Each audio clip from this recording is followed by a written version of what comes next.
प्रभु कहते हैं कि तू वो करता है जो तू चाहता है, फिर वो होता है जो मैं चाहता हूं, इसलिए वो कर जो मैं चाहता हूं, फिर वो होगा जो तू चाहता है। भगवान श्री कृष्ण ने श्रीमद् भगवद गीता में कहा, सर्वधर्मान परित्यज्य मामेकम शरणम व्रज। और जिस अध्याय में कहा उसी के बारे में बात करते हैं। अष्टादशो अध्याय चैप्टर 18 का सार आपको समझाने का प्रयास कर रहा हूं। नमस्कारम, स्वागतम। आप देख रहे हैं गीता ज्ञान, एक ऐसी सीरीज जिसके अंतिम अध्याय में हम पहुंच चुके हैं। और ये जो गीता का सार आप तक पहुंचाने का प्रयास किया, क्योंकि मैं प्रतिदिन पठन चिंतन मनन करता हूं श्रीमद् भगवद गीता की यथार्थ व्याख्या, यथार्थ गीता का, जिसे परमहंस स्वामी श्री अलगड़ानंद जी महाराज जी ने लिखा है। आप भी चाहें तो घर बैठे अपने लिए एक फ्री कॉपी मंगवा सकते हैं www.yatharthgeeta.com से। 18वें अध्याय के बारे में बात करें तो बहुत बड़ा चैप्टर है, बहुत सारी बातें इसमें की गई हैं। ये अंतिम अध्याय है जिसके शुरुआत में, जिसकी अगर मैं बात करूं फर्स्ट पार्ट की, तो भगवान श्री कृष्ण बहुत सारे प्रश्नों का समाधान देते हैं। और उपसंहार में जो अंतिम पार्ट है उसमें बताते हैं कि श्रीमद् भगवद गीता के पठन से, चिंतन से, अध्ययन से लोगों को इसके बारे में बताने से लाभ क्या क्या होता है। आहार के बारे में, तप के बारे में, यज्ञ के बारे में, दान के बारे में, श्रद्धा के बारे में, डिवीजन कितने प्रकार के हैं, सब बताया भगवान श्री कृष्ण ने। और जब 18वां अध्याय शुरू होता है तो अर्जुन अपनी तरफ से प्रश्न रखते हैं कि त्याग और संन्यास को भी विभाग सहित बताइए। तो भगवान श्री कृष्ण कहते हैं कि अर्जुन, त्याग के विषय में जो मेरा मत है उसे तो सुन, क्योंकि त्याग जो है वो 3 प्रकार का होता है और उसे समझना बड़ा आवश्यक है। भगवान श्री कृष्ण कहते हैं, यज्ञ दान तपः कर्म न त्याज्यम कार्यमेव तत् यज्ञो दानम तपश्चैव पावनानि मनीषिणाम। कहते हैं यज्ञ, दान और तप, ये 3 प्रकार के कर्म जो हैं त्यागने योग्य नहीं है, इन्हें सदैव करते रहना चाहिए, क्योंकि ये तीनों ही हम पुरुषों को, नर को, नारी को, मनुष्यों को पवित्र करने वाले हैं। भगवान बल देकर के बात कहते हैं कि ये तीनों जो हैं सदैव करते रहना चाहिए। अब इनका डिवीजन बताते हैं। त्याग के बारे में सबसे पहले बात करते हैं। अपने सखा, अपने मित्र अर्जुन के लिए थोड़ा और इसको स्पष्ट करते हैं। भगवान श्री कृष्ण कहते हैं, अनिष्ट मिष्टम मिश्र च त्रिविधम कर्मणः फलम भवत्य त्यागिनाम प्रेत्य न तु सन्यासिनाम क्वचित। कहते हैं कि मनुष्यों के कर्मों का अच्छा बुरा मिला हुआ जो फल है ये जन्म जन्मांतरों तक मिलता रहता है, क्योंकि लगातार आना जाना चलता रहता है। लेकिन जो अंतिम छोर पर पहुंच गया, मंजिल पर पहुंच गया, जो अंतिम त्याग की स्टेज पर पहुंच गया, उसे फल भी नहीं मिलता है, क्योंकि उसका फल मिलेगा कैसे? वो तो मोक्ष प्राप्त कर चुका है, इसलिए उसने सबका त्याग कर दिया, वो सर्वस्व का त्याग कर चुका है, इसलिए वो अंतिम त्याग की स्थिति में पहुंच चुका है। अब कहते हैं कि कोई भी कार्य अच्छा हो रहा है, बुरा हो रहा है, बहुत सारे लोग कहते हैं कि भगवान ये काम करते हैं, भगवान ने अच्छा कर दिया, भगवान ने बुरा कर दिया। श्रीमद् भगवद गीता आप पढ़ेंगे तो आपके सारे जो डाउट्स हैं क्लियर हो जाएंगे, सारी भ्रांतियां मिट जाएंगी, क्योंकि भगवान कहते हैं, अधिष्ठानम तथा कर्ता करणम च पृथग्विदम विविधाश्च पृथक चेष्टा देवम चैवात्र पंचमम। ये 5 जो है ना, इनके बारे में बताते हैं कि अलग अलग करण हैं जिनके द्वारा ये किया जाता है। अगर शुभ कार्य हो रहा है तो विवेक, वैराग्य, शम, दम, त्याग, भगवान का चिंतन, ये जो है करण हो गए। अगर अशुभ कार्य हो रहा है तो उसके पीछे कौन है? काम है, क्रोध है, राग है, द्वेष है, लिप्सा है, ये करण होंगे। तो हम जो है लगातार ये सोचते रहते हैं कि भगवान करवा रहे हैं, ऐसा कुछ भी नहीं है।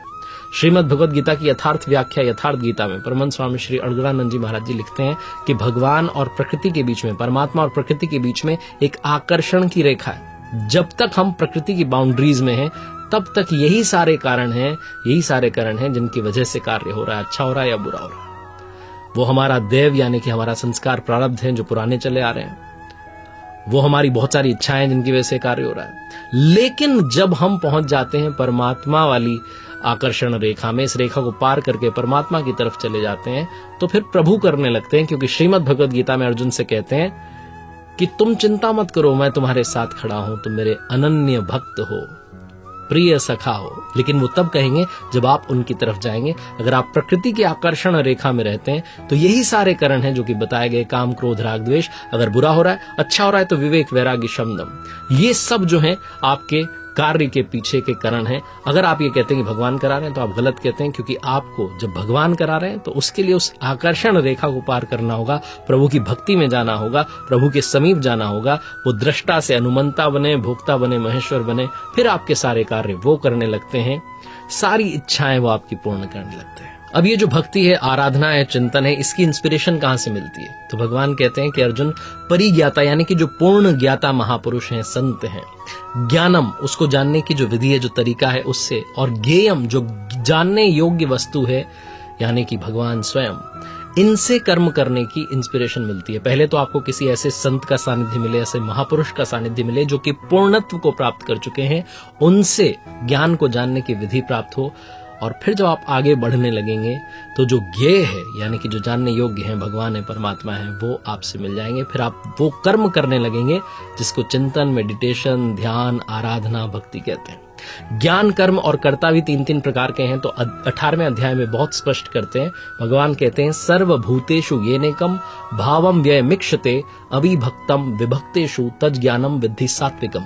जिस ज्ञान से मनुष्य अलग अलग भूतों में एक परमात्मा को एक रस देखता है, वो जो ज्ञान है वो सात्विक ज्ञान है।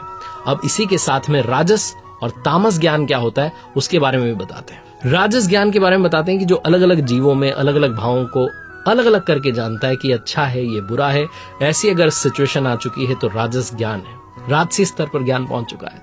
और जो परमात्मा से दूरी पैदा करता है, जो भगवान की तरफ नहीं जाने देता है, वो जो ज्ञान है वो तामस ज्ञान है। अब कर्म के बारे में बताते हैं। कर्म भी 3 प्रकार का है। नेतम संग रहितम राग द्वेषतः कृतम अफल प्रेप्सुना कर्म यत्त सात्विक मुच्यते। जो कर्म नियत शास्त्र विधि, बार बार कहा गया नियत कर्म, डिसाइडेड जो किया गया है, जो शास्त्रों में बताया गया है, जो संग दोष और फल को नहीं चाहने वाला है, बिना राग द्वेष के जो चिंतन हो रहा है, भक्ति हो रही है, उसे सात्विक कर्म कहा गया है। इसी तरीके से राजस कर्म के बारे में बताते हैं कि जो फल की चाहत से किया जा रहा है, लेकिन बहुत मेहनत से किया जा रहा है, लेकिन अहंकार से किया जा रहा है, वो राजस है। जो कर्म अंततः खत्म होने वाला है, नष्ट होने वाला है, हिंसा, सामर्थ्य को नहीं विचार करके सिर्फ मोह से शुरू कर दिया गया, वो तामस कर्म है। कर्ता के बारे में बताते हैं कि जो कर्ता संग दोष से रहित होकर के अहंकार के वचन नहीं बोलता है, धैर्य से, उत्साह से जब कर्म पूरा हो जाए तो ना तो हर्ष करता है ना शोक रखता है, वो सात्विक कहा जाता है। इसी तरीके से कहते हैं रागी कर्म फल प्रेप्सु लुब्धो हिंसात्मको शुचि हर्ष शोकान्वितः करता राजसः परिकीर्तितः। आसक्ति युक्त कर्मों के फल को चाहने वाला, आत्माओं को कष्ट देने वाला, अपवित्र और हर्ष शोक में जो डूबा हुआ है, वो कर्ता राजस कहा गया है। और इसी के साथ में तामस के बारे में बताते हैं। भगवान कहते हैं कि जो चंचल चित्त वाला है, घमंडी है, दूसरों के कामों में बाधा पहुंचा रहा है, शोक करता रहता है, आलसी है कि फिर कर लेंगे, वो तामस कहा जाता है, वो तामसी कर्ता कहा जाता है। अब भगवान अपनी तरफ से प्रश्न रखते हैं, बुद्धि, धारणा और सुख, इनके बारे में बताते हैं। तो भगवान कहते हैं प्रवृत्तिम च निवृत्तिम च कार्या कार्ये भयाभये बंधम मोक्षम च या वेत्ति बुद्धि सा पार्थ सात्विकी। बुद्धि सात्विकी कौन सी होती है? जो प्रवृत्ति और निवृत्ति को, कर्तव्य को, अकर्तव्य को, डर को, भय को और अभय को, बंधन को और मोक्ष को बहुत यथार्थ जानती है, वास्तविक जानकारी रखती है, वो सात्विकी है। जिस बुद्धि से मनुष्य धर्म अधर्म, कर्तव्य अकर्तव्य को अधूरा जानता है, वो राजसी बुद्धि है।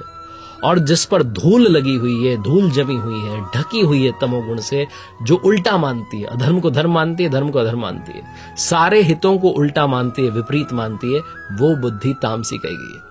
अब धृति और धारणा, ये जो है, इसके 3 भेद क्या है वो बताते हैं। श्री भगवान उवाच त्यावया धार्यते मनः प्राणेन्द्रिय क्रिया योगेना व्यभिचारिण्या धृति सा पार्थ सात्विकी। कहते हैं कि जो योग चिंतन के अलावा अव्यभिचारिणी, किसी और का स्मरण ना करे, स्फुरण ना हो, व्यभिचार रहे, वो जो भक्ति की जा रही है, वो जो अव्यभिचारिणी धारणा है, जिससे मनुष्य मन, प्राण और इंद्रियों की क्रिया को, श्वास प्रश्वास को धारण कर लेता है, ध्यान को धारण कर लेता है, वो सात्विकी है।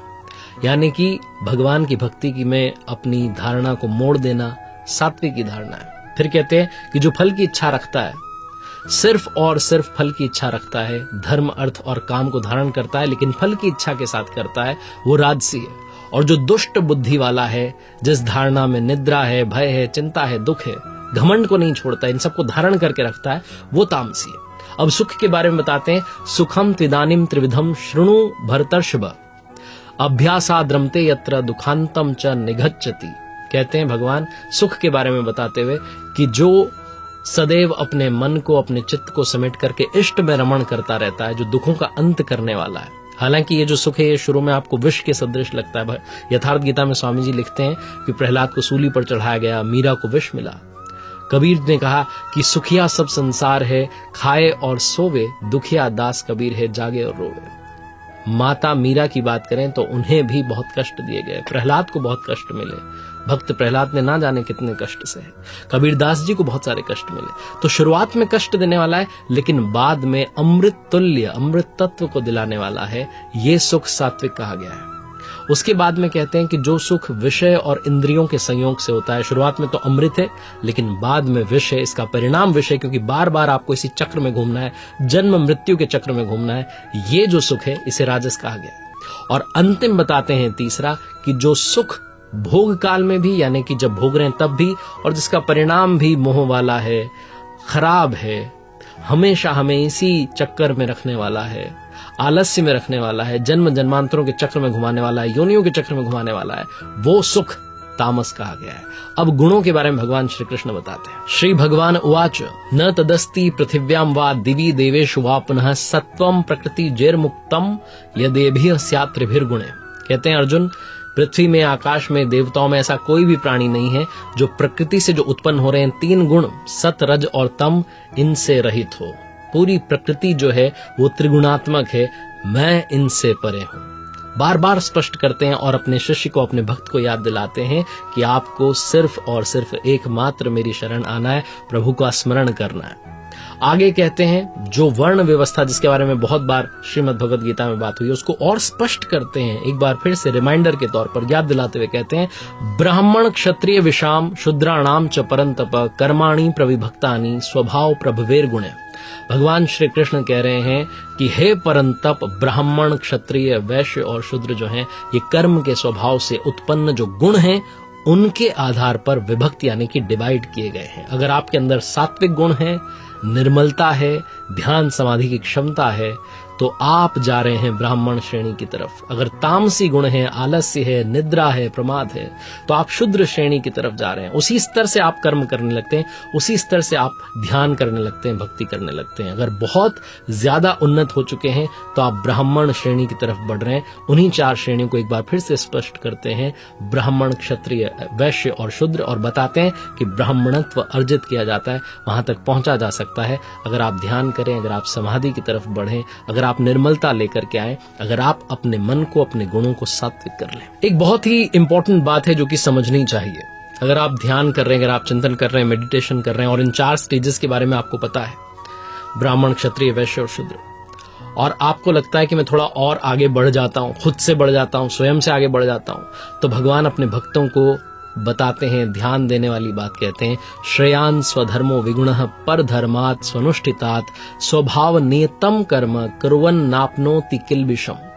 कहते हैं कि अच्छी प्रकार अनुष्ठान किए हुए दूसरे के धर्म से गुण रहित भी स्वधर्म जो है परम कल्याणकारी है। स्वभाव नियतम, जो स्वभाव से आ रहा है वो कर्म जो है परम कल्याणकारी है। ऐसा कर्म करेंगे तो आप आवागमन को प्राप्त नहीं होंगे। कई बार हमें लगने लगता है कि वो जो हैं वो तो बहुत ऊपर वाली स्टेज में पहुंच चुके हैं, उनकी तरह नकल कर लेते हैं। स्वामी जी यथार्थ गीता में बड़ा स्पष्ट करते हैं, स्पेशली साधकों के लिए, भक्तों के लिए कहते हैं कि हमें लगता है कि हम दूसरे की कॉपी कर लें, उनकी तरह करने लग जाएं, हम अपने स्वभाव से आगे वाले के स्वभाव को कॉपी करने लगते हैं। तो ऐसा करने से किसी को भी परम सिद्धि नहीं मिलती, मोक्ष नहीं मिलती। भक्ति अगर आप मन से करें, अपने स्वभाव के हिसाब से करें, जो आपका गुण है उसके हिसाब से चलें, स्टेज बाय स्टेज चलें, तो आप वहां तक पहुंच जाएंगे जिसे मोक्ष कहा गया है। अब वो ईश्वर रहता कहां है, भगवान रहते कहां है, एक बड़ा प्रश्न है जिसको स्पष्ट करते हैं, जिसका उत्तर देते हैं भगवान श्री कृष्ण स्वयं। श्रीमद् भगवद गीता में कहते हैं, ईश्वरः सर्वभूतानां हृदय देशे अर्जुन तिष्ठति ब्राह्मण्य सर्वभूतानि यंत्रारूढ़ानि माया। भगवान कहते हैं कि अर्जुन, ईश्वर जो है वो संपूर्ण भूत प्राणियों के, जितने भी जीव हैं, सबके हृदय देश में निवास करता है। इतना समीप है तो क्यों नहीं हम समझ पाते, क्योंकि हम माया रूपी यंत्र में आरूढ़ हैं और भ्रम है हमारे मन में, इतने सारे डाउट्स हैं, इतनी सारी माया ने हमें घेर लिया कि हम समझ नहीं पाते। ये यंत्र बहुत बड़ा बाधक है जो बार बार हमें जन्म जन्मांतर तक अलग अलग शरीरों में घुमाता रहता है।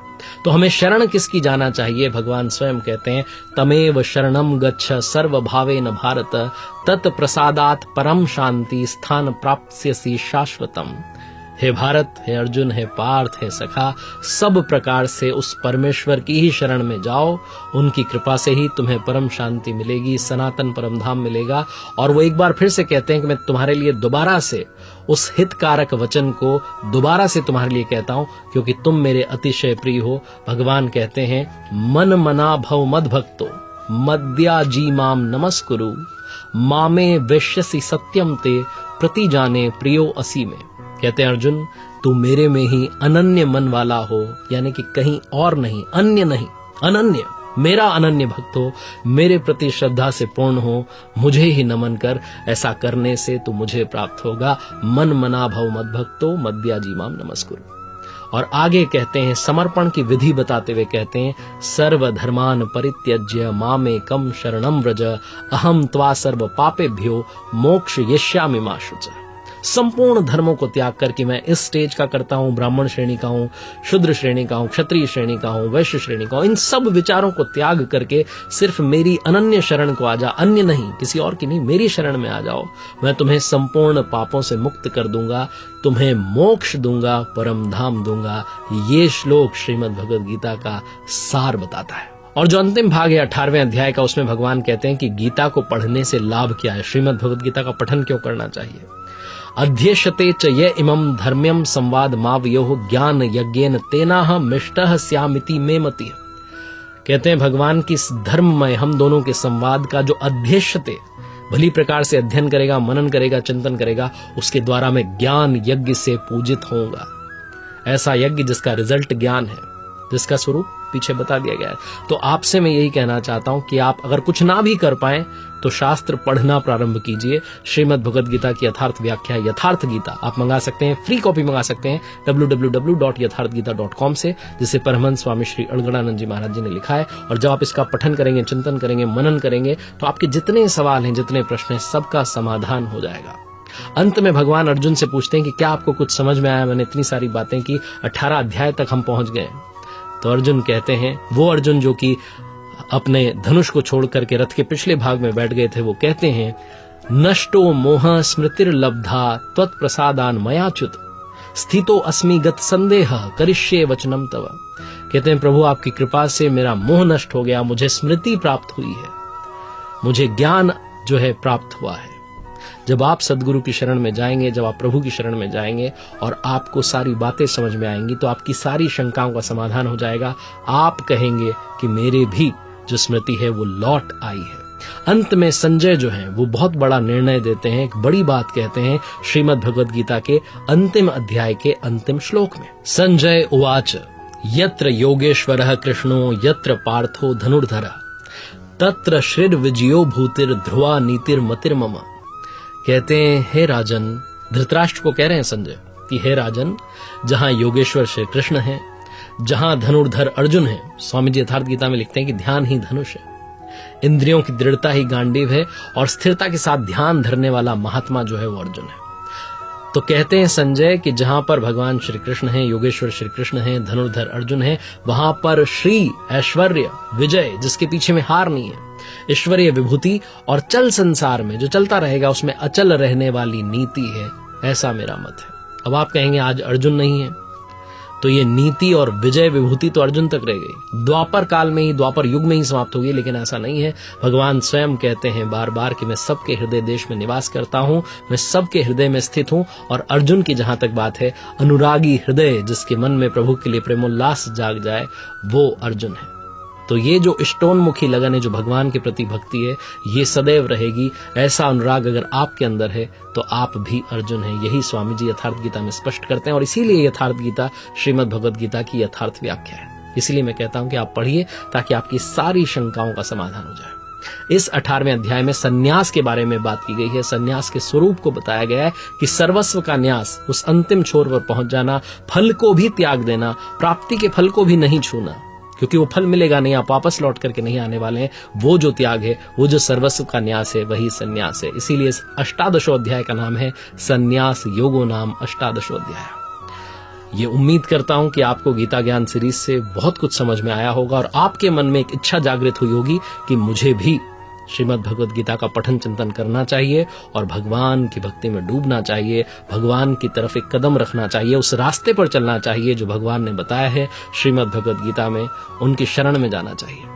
प्रभु की कृपा बनी रहे। जय गुरुदेव, जय श्री कृष्ण।